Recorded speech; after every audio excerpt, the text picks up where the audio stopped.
শুধুমাত্র মধ্যপ্রাচ্যের সৌদি আরব ছাড়া অলমোস্ট সব কান্ট্রিতেই জনশক্তি রপ্তানি বন্ধ আছে। বাংলাদেশের জনশক্তি খাত বাঁচাতে পারলে এই দেশ বাঁচবে। মালয়েশিয়া সহ ইউএই এবং বিশ্বের অন্যান্য দেশ যেগুলোতে জনশক্তি রপ্তানি বন্ধ রয়েছে সেগুলো দ্রুত খোলার পদক্ষেপ গ্রহণ করা। যেভাবে দেশে দরিদ্রের বেকারত্বের হার বাড়ছে সেভাবে জনশক্তি রপ্তানিকারকরা তাদের ব্যবসা বাণিজ্য গুটিয়ে অনেকটা স্থবির হয়ে আছে। তাই যে সমস্ত বন্ধ শ্রম বাজার আজকে বন্ধ হয়ে আছে, বিশেষ করে মালয়েশিয়া, লিবিয়া, কাতার, বাহরাইন, ওমান এবং ইউএই সহ সকল শ্রম বাজার অতি সত্বর কীভাবে খোলা যায় এবং সরকারের সাথে দ্বিপাক্ষিক আলোচনার মাধ্যমে এবং তাদেরকে দ্রুত পদক্ষেপ নেওয়ার জন্য আজকে বাইরের সদস্যরা এখানে আমরা উপস্থিত হয়েছি।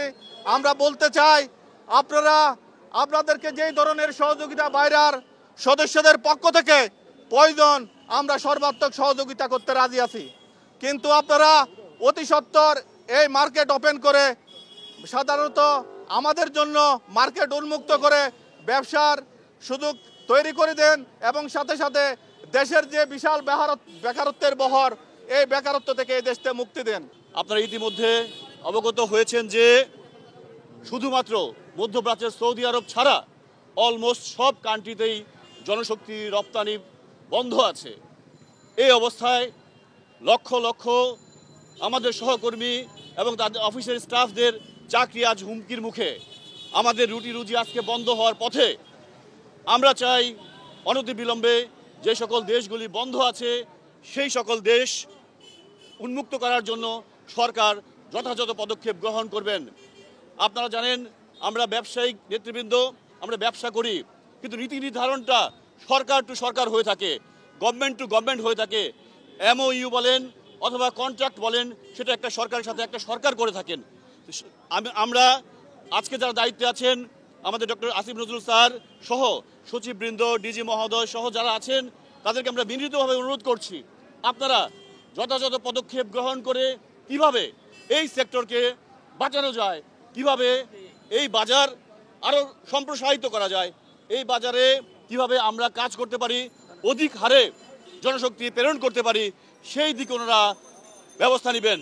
বাংলাদেশের জনশক্তি খাত বাঁচাতে পারলে এই দেশ বাঁচবে। বাংলাদেশের জনশক্তি খাতকে যদি আমরা সঠিকভাবে মূল্যায়ন করতে পারি তাহলে বেকারত্ব নিরসন হবে। যে মিশন নিয়ে অন্তর্বর্তী সরকার কাজ করে যাচ্ছে সেই মিশনকে যদি সাকসেস করতে হয় এই খাতকে রক্ষা করতে হবে। জনশক্তি খাতের সকল প্রতিবন্ধকতা দূর করতে হবে। মালয়েশিয়ার সহ সকল বন্ধ শ্রমবাজারকে উন্মুক্তকরণের জোর দাবি আমরা জানাচ্ছি। আমরা চাই এই বাজার ফ্রি ফেয়ার হোক এবং সকল মধ্যপ্রাচ্যের শ্রমবাজারের প্রতিবন্ধকতা দূর হোক। এটাই আমাদের আজকের এই হিউম্যান চেইনের মূল দাবি। আমরা এই দাবি অব্যাহত রাখবো যতদিন না এই সমস্যার সমাধান হবে। মালয়েশিয়া সহ ইউএই এবং বিশ্বের অন্যান্য দেশ যেগুলোতে জনশক্তি রপ্তানি বন্ধ রয়েছে সেগুলো দ্রুত খোলার পদক্ষেপ গ্রহণ করা। যে সমস্ত বাজার সংকুচিত রয়েছে বিশেষ করে ওমান, কুয়েত সহ অন্যান্য দেশ, সেখানে শ্রমবাজার সম্প্রসারণের দাবিতে এবং কম অভিবেশন ব্যয় যাতে আমাদের শ্রমিক যেতে পারে সেটি নিশ্চিত করার দাবিতে আজকে আমাদের এই মানববন্ধন এবং স্মারকলিপি প্রদান অনুষ্ঠান। প্রিয় ভাইয়েরা, আপনারা জানেন ইউএইর মার্কেট দীর্ঘদিন যাবৎ বাংলাদেশ থেকে শ্রমিক নিয়োগ বন্ধ রয়েছে, বাহরাইনের দীর্ঘদিন যাবৎ শ্রমিক নিয়োগ বন্ধ রয়েছে এবং গত 31শে মে থেকে মালয়েশিয়ার শ্রমিক বাজারও বন্ধ রয়েছে। বাংলাদেশ থেকে সাধারণত সৌদি আরব এবং ইউএই এবং মালয়েশিয়া এই তিনটি দেশে অধিক শ্রমিক আমরা রপ্তানি করে থাকি।